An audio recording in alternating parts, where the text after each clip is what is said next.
오늘 은혜 나누실 성경 말씀은 누가복음 10장 38절부터 42절입니다. 누가복음 10장 38절 봉독하겠습니다. 저희가 길 갈 때 예수께서 한 촌에 들어가심에 마르다라 이름하는 한 여자가 자기 집으로 영접하더라.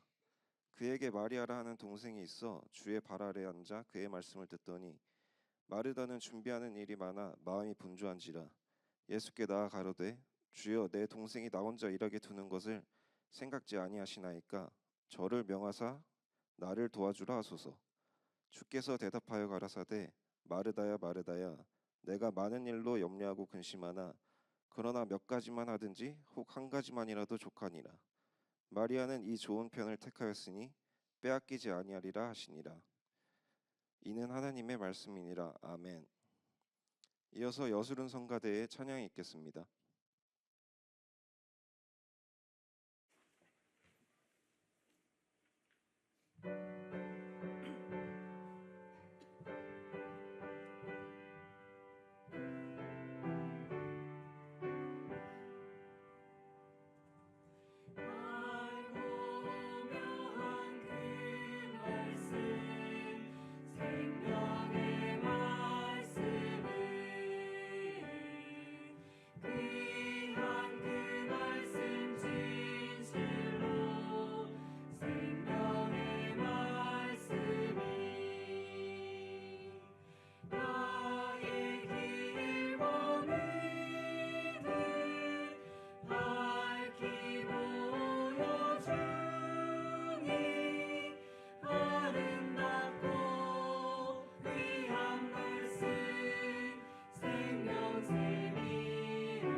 오늘 말씀의 제목은 더 좋은 선택입니다. 목사님 설교하실 때 큰 은혜 받으시기 바랍니다.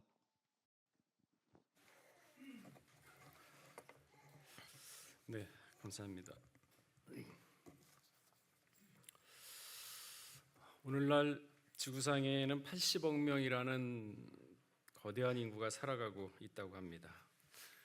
80억 명의 인구, 얼굴이 다양한 만큼 그들의 삶의 방식도 아주 굉장히 다양한 모습을 볼 수가 있습니다. 어느 누군가는 삶의 목표를 물질에 두는가 하면은 어느 또 누군가는 권력, 그리고 또 다른 누군가는 명예를 얻기 위해서 삶의 목적을 두고 살아가는 사람들이 있습니다. 이렇듯 지구상에는 다양한 인생의 목표를 정하고 그리고 그 목표를 이루기 위해서 자신만의 기준을 정하여 그 목표를 이루며 살아가는 집합수와도 같은 것입니다. 그러나 이러한 다양한 삶의 모습은 그저 한 단편으로 그냥 그 사람들의 사는 모습이지 그 이상도 그 이하도 아닌 것입니다.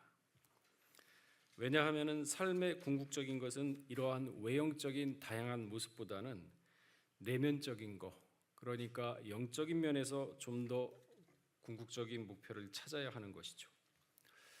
그래서 성경은 에레미야 21장 8절 말씀에 인생에는 단 두 가지 길만 있다고 우리에게 분명히 알려주고 있습니다. 여호와께서 가라사대 너는 또 이 백성에게 여호와께서 이같이 말씀하신다 하라. 보라 내가 너희 앞에 생명의 길과 사망의 길을 두었다 그랬습니다. 다 필요 없어요.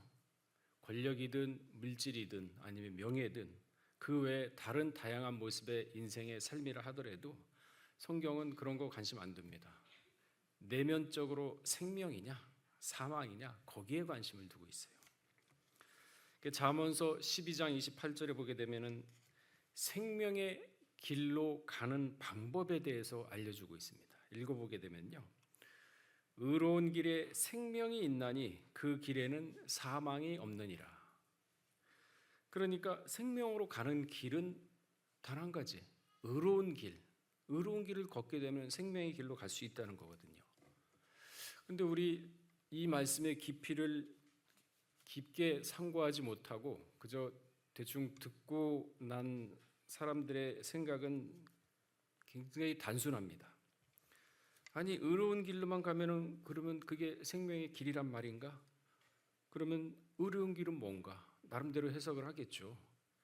공의를 행하고 정의롭게 살면 잘 산다고 했는데 이것이 그러면 의로운 길인가?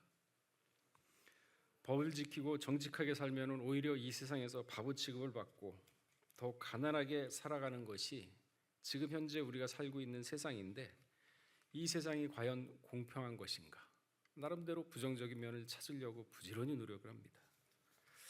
그래서 거기에 해답을 못 얻기 때문에 대부분의 사람들이 어떻게 사느냐? 아니다. 한 번뿐인 인생, 남을 속이고 사기치면서 그저 남은 죽어도 어떠한 피해를 당해도 나와 내 가족만 잘 먹고 잘 살면 된다. 사실 이게 지구촌에 지금 전 지구촌을 뒤덮고 있는 이기주의의 그러한 사상이거든요. 그리고 이게 아주 상식이 되어버렸습니다. 죄짓고 범죄하고 남을 이렇게 피해를 준 사람이 오히려 더 떳떳해요. 권력을 잡으려고 그러고 그 권력을 인해서 면피를 하려고 그러고 이게 지금 우리가 사는 지구의 모습이고 이게 바로 우리가 사는 사회의 모습이거든요. 이러한 것에서 의를 찾으라고? 그럼 나만 바보 되란 얘기야? 이렇게 생각할 수도 있거든요.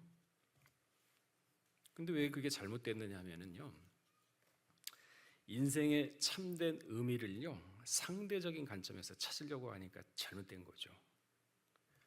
이러한 잘못된 편견과 오해를 하게 되는 것이 자신도 이러한 사기나 이런 불의에 편승하지 않으면 오히려 손해를 보고 만다는 인식이 상대적으로 팽배해지기 때문에 그러한 잘못된 사고를 가지게 되는 것이죠. 하박국 선지자는 이렇게 항변했죠. 아니 믿는 자가 더 잘 살고 더 믿지 않는 자가 더 잘 살고 더 행복해 보이고 돈도 참 더 많이 번다. 하나님께 항변을 합니다. 근데 하나님 뭐라 그랬습니까? 야, 그 신경 쓰지 마라. 걔네들은 그 하는 모든 일들에 나중에 내가 그대로 보응을 할 테니까 그 당대가 아니면 그 자손이라도 보응을 한다. 그때가 아니면 죽어서라도 내가 반드시 보응을 한다. 그럼 너는 그거 쳐다도 보지 마라. 어떻게 삽니까? 오직 의인은 믿음으로 말미암아 살리라. 뭘 상대적으로 보나요? 그거를. 하박국 2장 4절에 그 말씀이 있죠. 그래서 노아는요 상대적인 시각을 안 가졌어요. 왜? 사람이 뭐라고 하든 간에 나는 하나님 눈앞에서 은혜를 찾겠노라. 거기에 흐트러지질 않았습니다. 마음이 흔들리질 않았습니다. 상대적으로 평가해서 나를 비교하게 되고 나는 지금 뭔가 그러면요 해답도 없어요. 그게 자기 수렁에 빠지는 겁니다. 근데 노아는 그러한 세상이 흔들리지 않고 오히려 믿음 앞에서 오직 의인 믿음으로 산다고 했으니까 그 믿음 앞에서 굳건히 숨으로 말미암아 자기 며느리까지 자부까지도 구원을 얻게 한 것입니까? 성경에서는 이러한 부분들을 우리가 발견하고 이러한 부분들을 갖다가 캐치를 하고 이러한 부분들을 상고를 하면서 내 방향의 인생의 방향은 이런 식으로 가야 되는구나 결단하고 결심하고 살다 보면 또 힘들고 결심이 약해지죠. 그러면 다시 한번 사도 바울은 채찍질한다 그랬잖아요. 다시 결단하고 다시 생각하고 다시 상고하면서 그러면서 날마다 자신을 채찍질하면서 말씀에 이탈하지 않으려고 사는 자, 그러한 자를 하나님이 관심 있게 봐주고 그러한 사람을 사비부 보호를 하죠. 듣고서 잊어버리고 돌아서면 다시 잊어버리고 듣고 결심도 없고 애쓰고 힘쓰지도 않는 사람 하나님 도와주겠습니까? 안 도와주죠. 그리스의 견유학파라는 사람이 있는데 그 대표적인 사람이 디오게네스라는 사람이 있습니다. 디오게네스, 그러니까 견유학파는 한마디로 모든 소유욕이 없어요. 그냥 개처럼 그냥 남이 주면은 먹고, 그러니까 모든 소유 없이 그냥 집도 없어요, 절도 없어요. 그러니까 오크통, 포도주통 거기에 들어가가지고 이불 깔고서 그냥 뒹굴뒹굴하면서 태양빛 쬐면서 그러면서 자기의 철학을 설파하는 사람이 견유학파라는 학파인데 그 중에 대표적인 사람이 디오게네스인데, 하루는 이 디오게네스가 일광욕을 하고 있는데 알렉산더 대왕가 그 사람이 너무 유명하니까 이름을 들었습니다. 그래서 수소문해서 디오게네스의 명성을 듣고 찾아왔어요. 근데 우리가 대왕이 찾아왔으면 일어나서 뭐 예의를 갖추고 어서 오십시오 이렇게 할 텐데 안 그랬어요.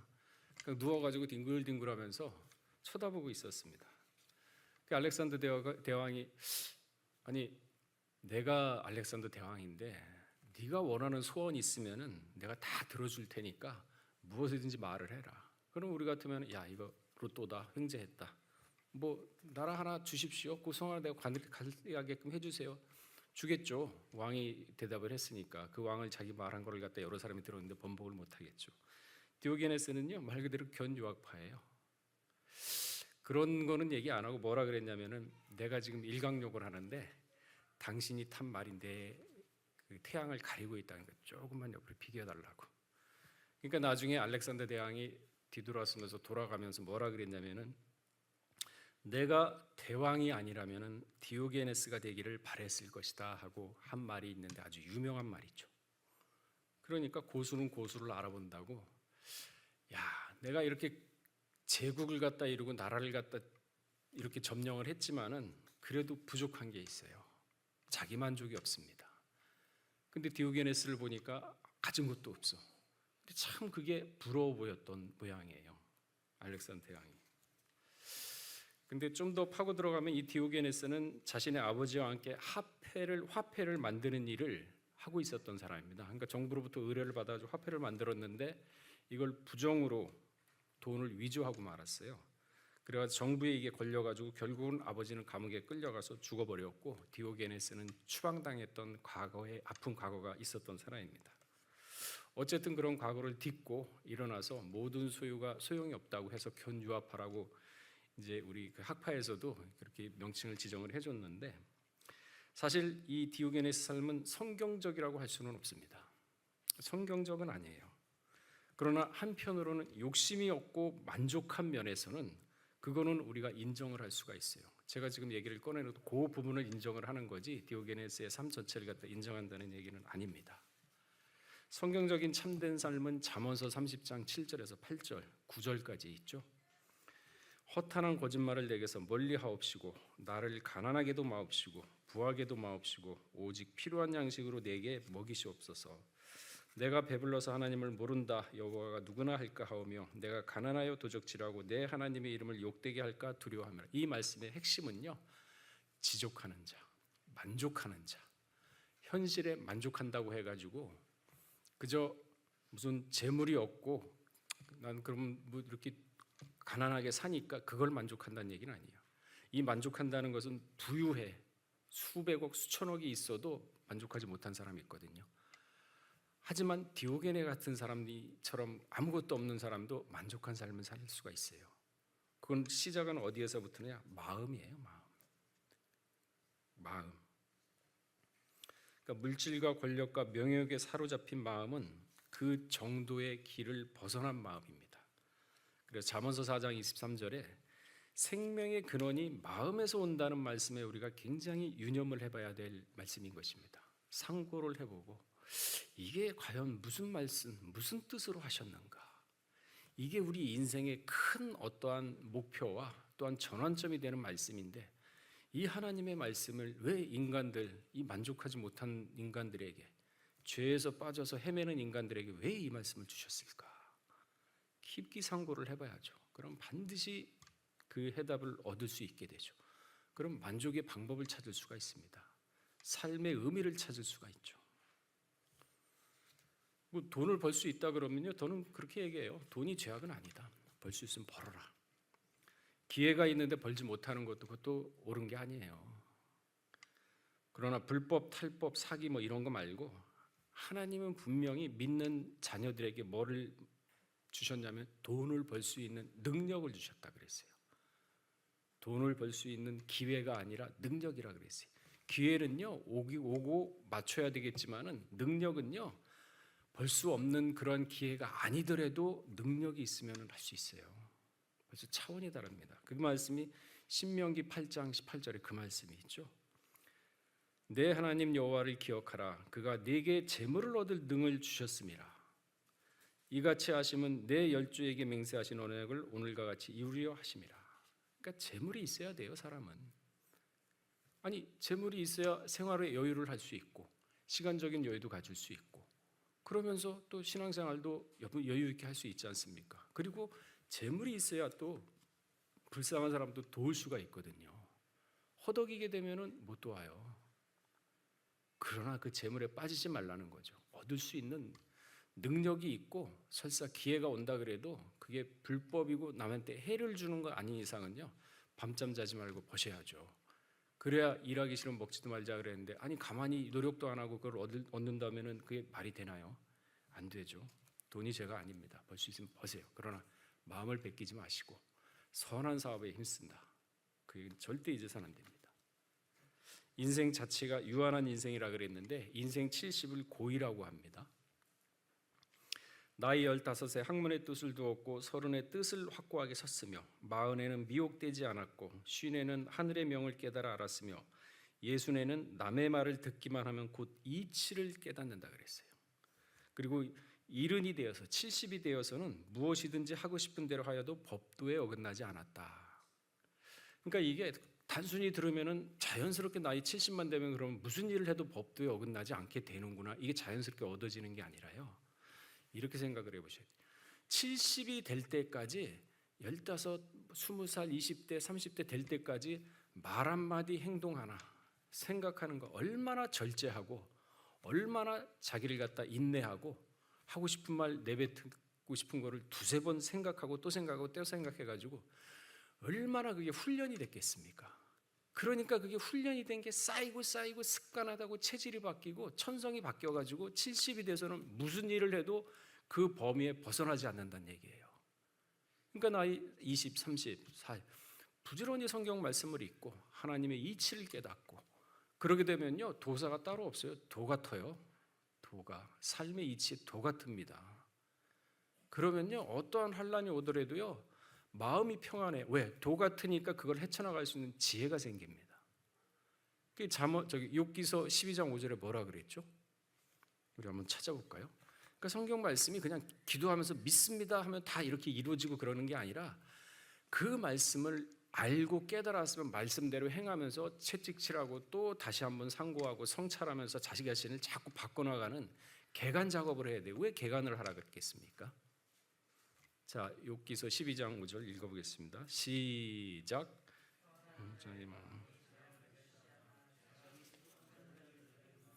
그러니까 그러한 수많은 고난과 고생을 겪으면서 사람이 어떻게 되냐면 단단해져요.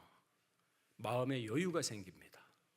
그러니까 젊어서 고생은 사서도 한다는 얘기가 수많은 곤란한 상황과 어려운 환경을 갖다 겪어 나오면서 사람이 지혜가 생겨요. 애들도요 아프고 나서 막 울고 나고 하면 지혜가 생겨요. 그거 말 못하는 애들도 마찬가지로 지혜가 생깁니다. 지혜가 생기면 뭐가 생기냐면 자신감이 생겨요. 사람이. 그러면 어떠한 환경이 닥친다 그래도 이 자신감이 없는 사람은 어떻게 하면서 막 이렇게 안절부절해요. 그러나 그런 환경을 겪은 사람, 그래? 내가 이거 겪었는데 이거 한번 해보지 뭐. 그러니까 마음이 평안해요. 마음이 평안하니까 어떤 일을 해도 길이 보여. 조급한 사람한테 길이 안 보이거든요. 그러니까 그걸 헤쳐나가는 겁니다. 그러니까 헤쳐나가고 나니까 또 이거 하나 헤쳐나가면서 자기 자신이 스스로가 하나씩 단단해져 갑니다. 그게 이제 믿음으로서 점차 신앙으로서 헤쳐나가게 되면요, 유다서 1장 20절처럼 돼요. 거룩한 믿음의 자신을 건축하라. 그래서 예수님도 그렇게 고생을 한 거고, 욥도 그렇고 요셉도 그렇고 야곱도 그렇고 모세도 그렇고 노아도 그렇고 팍팍 불려요. 하나님은 사랑하는 자. 그래서 히브리 12장 8절에 뭐라 그랬습니까? 하나님이 관심 안 두는 사람은 잘 풀립니다. 그러나 사랑하는 자는 채찍질한데 하잖아요. 사생에게는 관심 안 둔다 그랬어요. 그러니까 히스기야 왕도 병이 들었죠. 그 병이 났을 때 뭐라고 고백을 하냐면 이사야 38장 12절에 말씀을 하고 있습니다. 인생은 짧다. 그렇기 때문에 남은 육체의 생을 어떻게 살 것인가 하는 문제는 정상적이고 일반적인 사람이라면 생각하지 않을 수가 없습니다. 한 번쯤 다 그거 생각 안 하고 살면은 내 인생에 대해서 내가 앞날을 생각하지 않고 산다 하면 그게 짐승이죠. 되는 대로 사는 건데 생각 없이 사는 거 아닙니까? 그게 짐승이지. 우리가 말씀을 받고 말씀대로 우리 인생의 목표를 설정했다 그러면 그 목표에 벗어나지 않기 위해서 힘쓰고 애쓰고 노력해야지 말씀은 살아있기 때문에 그 말씀이 우리 인생 가운데, 우리 생활 가운데, 나의 생각 가운데 각자의 다 그게 역사를 하는 거 아닙니까? 말씀은 살아있죠. 이 유한한 인생의 특징은 무엇이냐? 선택의 연속입니다. 선택의 연속. 아침부터 저녁까지 작은 일이나 우리는 큰 일이나 수많은 일들을 겪게 되죠. 이 모든 일들을 스스로가 다 선택을 해서 나가야 됩니다. 뭐 커피는 뭘로 마실 거냐, 차가운 거냐, 뜨거울 거냐, 점심 메뉴는 뭘로 할 것이냐, 이런 사소한 선택부터 해가지고 일의 모든 일, 오늘은 누구를 만나야 되는 건가, 누구를 만나서 무슨 일을 어떻게 해야 되고 어떻게 길을 정해야 될 것인가, 이런 게 다 선택이거든요. 나아가 학교 선택, 전공 선택, 직업 선택, 그리고 배우자 선택, 인생에 있어서 대부분 다 자기의 선택에 의해서 자기의 인생길이 정해지는 겁니다. 그 선택의 기준이 되는 게 무엇일까요? 그걸 바로 세우자는 거죠. 선택을 잘못하게 하면 자신이 선택한 잘못된 선택이기 때문에 그 불행과 고난이 설사 온다 하더라도 그것도 본인이 자처한 기 때문에 본인이 책임져야 되는 부분이고, 그래서 선택에는 명확한 기준과 지혜가 있어야 된다 그랬습니다. 그 다음에 선택한 것은 실천하게 하는 결단력과 추진력이 있어야 돼요. 선택만 해놓고 결단도 안 하고 추진도 안 하면 그게 무슨 이루어지겠습니까? 안 되죠. 오늘 본문은 베다니 한 집에 예수님이 오셨을 때 마르다 자매의 선택하는 모습을 보여주고 있습니다. 두 사람 다 예수님을 영접했으나 한 사람은 칭찬을 받은 반면에 다른 한 사람은 책망을 받았습니다. 인간적으로 윤리적으로 생각하면 참 이해가 안 되는 부분이 이 구절입니다. 똑같은 시간과 기회 속에서 마르다는 선택을 잘못했다 그랬어요. 육신의 일에 몰두하다 좋은 기회를 다 놓쳤다고 오히려 책망을 받았습니다. 오늘 보면 누가복음 40절 읽어보게 되면은 마르다는 준비하는 일이 많다. 마음이 분주한지라 예수께 나와 가로되 주여 내 동생이 나 혼자 일하게 두는 것을 생각지 아니하나이까 저를 명하사 나를 도와주라 하소서. 주께서 대답하여 가라사대 마르다야 내가 많은 일로 염려하고 근심하나. 마르다는 언니거든요. 그리고 가장입니다. 그러니까 귀한 손님이 자기 집에 왔으니까 손님 접대를 위해서 예의를 지키고 또한 극진히 대접하고자 자기가 희생을 하고 노력하고, 그 마음이 굉장히 분주하게 움직였던 것은 인간적인 시각으로 보면 당연한 거거든요. 귀한 분이 왔는데 저렇게 해야 되는 게 당연한 거 아니야? 그런데 칭찬을 받지 못했다는 사실에 좀 억울하고 우리도 의아해할 것입니다. 그럼 뭐야? 어디에 초점을 맞춰야 돼? 핵심이 뭔가? 그런데 반대로 동생 마리아는 예수님의 발 아래 앉아 그의 말씀을 들었습니다. 근데 오히려 이러한 행동이 칭찬을 받았어요. 인간적인 생각으로는 동생이 잘못한 거 아닙니까? 아니 손님이 왔으면 빨리 준비를 해가지고 식사 대접을 해야지. 이게 우리 보편적인 사람들의, 일반적인 사람들의 생각이거든요. 근데 예수님이 어떠한 분이라는 것을 마르다는 몰랐습니다. 예수님은 평범하지 않는 분이죠. 그분의 사상은 평범하지 않습니다. 똑같은 육신이지만 예수님이 이 지구상에 오신 목적은 잃어버린 에덴 동산을 회복하고 죄의 문제를 해결하러 오신 것입니다. 이것은 하나님의 명령이었고 이 명령을 지키는 것이 예수님은 자기 생명보다 더 귀중한 기준으로 삼았던 것입니다. 그래서 이 명령을 지키기 위해서 십자가상에서도 자기 생명까지 버렸던 그러한 분이십니다. 이러한 모습은 사무엘 선지자에게서도 찾아볼 수가 있습니다. 사울 왕이 불순종을 하자 하나님은 사울을 버렸다. 그러면서 사무엘 선지자에게 야 대신 왕 될 사람을 찾으러 가라. 이새의 집으로 가라 하고서 선지자를 보냅니다. 사무엘 선지자가 도착하고서 첫째 엘리압부터 시작해가지고 7째까지 다 지내가게 합니다. 그런 다음에 하나님의 마음에 합한 자가 없다 그랬어요. 이에 사무엘 선지자가 이새에게 다시 묻습니다. 아직 너희 아들이 남아 있느냐 아니면 이게 다냐 그랬더니만 이새가 말하기를 아직 말째가 남아 있습니다. 그는 지금 양치고 있습니다. 그러니까 별 볼 일 없다는 얘기예요. 그러니까 사무엘이 뭐라 그랬냐면 데려오라 그랬어요. 그때까지는 내가 식사를 하지 않는다 그랬습니다. 먹는 얘기가 나옵니다. 사무엘상 16장 11절에 그 말씀이 있죠. 이새에게 이르되 내 아들들이 다 여기 있느냐 이새가 가로되 아직 말째가 남았는데 그가 양을 지키나이다.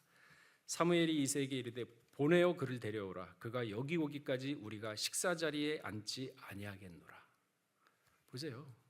사무엘 선지자도 먹는 것이 중요한 게 아니었어요. 하나님의 명령을 지키는 것이 자신의 식사보다 더 우선시했던 사실을 발견할 수가 있어요. 그리고 사무엘 선지자는요, 이새가 사는 동네에 왔을 때 이 사무엘 선지자가 보통 사람이 아니거든요. 그러니까 장로들이 떨었다 그랬어요. 사무엘상 16장 14절에 사무엘이 여호와의 말씀대로 행하여 베들레헴의 이름에 성읍 장로들이 떨며 그를 영접하여 가로되 평강을 위하여 오시니까 하나님의 사람이 오니까 야 이거 뭐 잘못된 거 아니야? 불행한 일이 있는 거 아니야? 그러니까 두렵고 떨고 하니까 편안한 일로 오십니까? 하고 물어볼 정도였어요. 그러면은 사무엘 선지자를 위해서 준비했던 식사가 얼마나 대단했겠습니까? 진수성찬이었겠습니까? 그 규모가 얼마나 컸겠어요. 반면에 가난한 집안의 마리아가 준비한 식사는 상대적으로 아마 초라했지 않겠습니까? 그럼에도 불구하고 사무엘 선지자는 하나님의 일을 하기 전에는 내가 먹지 않겠다. 우리가 일을 할 때도요, 밥 먹고 합시다보다 나 이 일을 먼저 끝내놓고 해야 돼. 이 밥을 좀 늦게 먹다 이 일을 먼저 해야 돼. 이게 뭡니까? 우선시 어디에다 우선을 두겠습니까? 이것만 봐도 마르다와 마리아가 조금이라도 우리가 그 상황을 갖다 이해를 할 수 있잖아요. 예수님이 왜 그런 말씀을 하셨는지. 자신의 죽었던 동생을 살리셨던 귀하고 귀하신 예수님께서 자신의 누추한 집에 오셨는데 마르다는 정성을 다해서 대접하고 싶은 마음 100분 이해합니다. 그러나 예수님의 본심을 몰랐어요. 예수님은요, 내 말을 듣는 게 나를 배부르게 한다 그랬어요. 그 사마리아 여자도 예수를 만났다 그러니까 드실 거를 누가 줬습니까? 아니야, 내가 배부르다. 이걸 몰랐던 거예요. 그냥 평범한 사람으로 알았지 그 예수님이 왜 오셨는지 그 본질을 몰랐던 겁니다. 그러니까 베드로가 사단이 됐던 거죠. 사단아 뇌 뒤로 물러가라. 그러니까 믿는 사람은요, 세상 사람들의 관점과 초점이 달라야 돼요. 세상적인 관점이 아니라 성경적인 관점에서 세상을 봐야 됩니다. 다윗은 이 하나님의 마음을 알았기 때문에 하나님의 마음에 합당한 삶을 살았어요. 그래서 하나님으로부터 뭐라 그랬습니까? 내 마음에 합당한 자라고 인정을 받을 수가 있었던 것입니다. 참 신앙이라는 것은 얼마나 열심히 하느냐가 중요한 것이 아니냐, 무슨 일을 얼마나 많이 했느냐에 있는 것이 아니라 하나님의 뜻에 따라서 하는 것이 올바른 신앙의 자세인 것이죠. 베드로도 희생하고 고난 속에서 열심을 내면서 예수를 따랐지만 결국 하나님의 뜻을 몰랐기 때문에 사단으로 정죄를 받았던 것이죠. 마리아는 주님의 발 앞에 있기를 더 좋아했습니다. 주님의 발은 심판의 발이라고 계시록 1장 15절에 말씀하고 있죠. 또한 승리의 발이라고 에베소 1장 22절에 말씀하고 있습니다. 또한 용서의 발이라고 누가복음 7장 38절에 기록하고 있죠. 또한 자비의 발이라 그랬습니다. 마태복음 15장 30절에 영광의 발이라고 이사야 66장 1절에 있죠. 심판과 승리와 용서와 자비, 영광의 발 앞에서 들었던 동생이 더 칭찬을 받을 수밖에 없었죠. 예수님 뭐로 갔겠습니까? 내 얘기를 듣고 하나님의 말씀을 듣고 뜻을 깨닫는 게 나를 배부르게 한다 그랬는데 관점이 달랐어요. 육신적인 차원의 관점이었느냐, 영적 차원의 관점이 달랐느냐, 무엇을 선택하느냐에 따라서 극과 극으로 나눠지죠. 그래서 마르다는 떡으로 사는 것이 아니라 하나님의 말씀으로 산다는 것을 알았던 것입니다. 예수님의 우편 강도와 좌편 강도 중에 우편 강도는 생명이 꺼져가는 촛불과 같은 선택, 그러한 상황에서도 선택을 잘했죠. 이스라엘 종교 지도자들은 부와 권력에 눈이 멀어서 예수님이 오셨지만 그를 배척하고 오히려 돈과 권력을 선택한 자들입니다. 모세는 잠시 제약을 누리는 것보다 하나님의 백성과 고난받는 것을 선택했다고 히브리 11장 24절에 말씀을 하고 있죠. 아브라함과 롯의 선택은 고향을 등지고 하나님의 명령을 따라서 가나안을 선택한 것입니다. 여호수아의 선택은 여호수아 24장 15절에 강 저편에 애굽의 신이 아니라 하나님을 선택한 것이 있었죠. 기생 라합의 선택은 무엇이었습니까? 멸망받는 여리고성 사람들이 아니라 정탐꾼 하나님의 사람을 선택한 게 가족을 구원할 수 있었던 비결이었죠. 우리는 하나님의 선하고 기뻐하시고 온전한 뜻이 무엇인지 잘 분별을 하고 그거를 선택을 해야만 되겠습니다.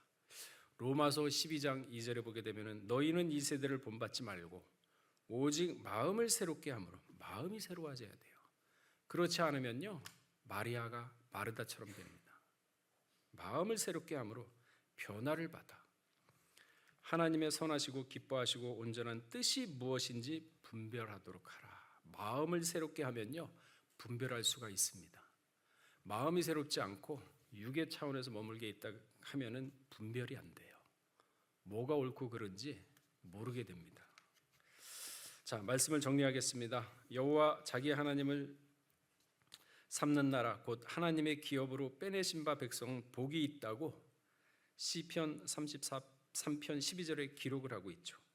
택한 백성은 자기 비밀을 그 종 선지자에게 보이지 않고는 결코 행하지 않는다고 했는데 반드시 택한 자에게는 알려줍니다. 모든 것을. 또 이사야 65장 9절에 보게 되면은 야곱 중에서 씨를 내어 유다 중에 나의 산들 기업으로 얻은 자를 내리니 나의 택한 자가 이를 기업으로 얻을 것이요 나의 종들이 거기 거할 것이라 그랬습니다. 또 이사야 65장 22절은 택한 자가 수고한 터, 여러분들이 수고해가지고 벌었던 모든 재물들, 모든 터전들 다른 사람이 못 취하게 안 됩니다. 그러니까 선택받을 만하지 않습니까? 마태복음 22장 14절에도 청함을 받은 자는 많되 택함을 받은 자는 작다 그랬어요. 택함을 받은 자가 작답니다. 예수님은 금식 기도로서 12제자를 택했죠. 그러나 가룟 유다는 택함 속에서도 그릇된 길로 가고 말았어요. 무엇을 선택했습니까? 가룟 유다는 태에서부터 우리를 불러냈다고 갈라디아 1장 15절에는 말씀하고 있습니다. 그리스도 안에서 우리를 택하시고 사랑 안에서 거룩하게 하고 흠이 없게 하시려고 창세전에 이미 우리를 택해 주셨다고 에베소 1장 4절에는 분명히 얘기를 하고 있습니다. 아니 얘기를 했잖아요. 그러면은 믿으면 되죠. 얘기 들었지 않습니까? 근데 이걸 뭐 계산을 하고 택했나 안 택했나 의심을 하고 아니 낚아채야죠. 침노하는 거라면서요. 천국은 침노해가지고 뺏어와도 시원찮을 텐데 그게 나하고 택했나? 그 언제 그러면은 택한 거를 확신을 얻고 가겠습니까? 그래서 우리 요셉 성교의 모두는 택한 자의 축복을 받았다는 사실을 깨닫고 알면서 삶의 변화로 이 세상에서도 모든 것을 누리고 행복하게 살고 그리고 내세에서도 영원히 존귀케 되는 모두가 되시기를 주의 이름으로 축원하겠습니다.